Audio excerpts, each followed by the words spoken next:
We continue to celebrate Bible Sunday, the Word of God. And today, we know we just heard the gospel, yung buto, yung salita ng Diyos. Kamusta ba yung salita ng Diyos? How generous God is. How generous in scattering the seed, no? Kahit nakita ka ba ng tagapaghasik, no? Binabato sa kalye, no? Sa semento.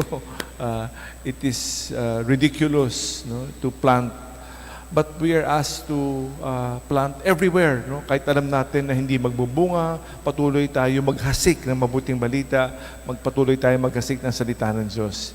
Ito yung hamon para sa atin. Let us continue to do so in the same way God did, no?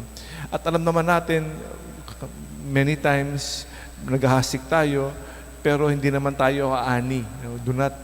Do not always plan, no? Na ako, may anihin ako, no? Many times we plant, but we do not harvest what we plant many times. But that does not stop us from continuing to maghasik, no?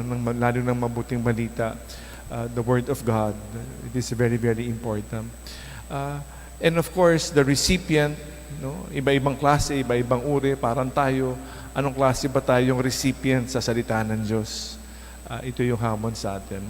Another aspect, yung the second half of the gospel, hindi naintindihan ng mga apostles yung ibig sabihin ng parabolang yan. Kaya sabi niya, please explain, no? Paliwanag. No? We need many things explained to us. We may not understand. Hindi magets yung mensahe, hindi magets yung punto, no? We might miss the point of the gospel, no? So let us be humble enough to ask, to clarify. We hear, we see, no? Minsan pumapasok nga sa ulo pero wala naman sa puso, no? Therefore, it is not completely understood. We ask the good Lord to help us truly understand the messages given to us. As we continue to celebrate the Bible Week, the Good News Week, we thank God for this good news given us. May it truly grow and bear 30, 60, or 100-fold. Magbunga ng marami sa tulong at grasya ng Panginoon at huwag manatiling buto lamang sa may daanan o sa mga tinikan, ano?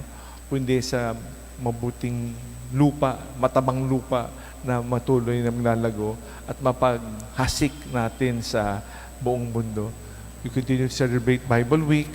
We continue to relish the Word of God, and we thank God as the month of January is about to come to a close. No? Malapit na, napakabilis ng panahon. No? Kakasimula lang ng taon na ngayon, matatapos na yung unang buwan ng taon na ito. Salamat sa Diyos.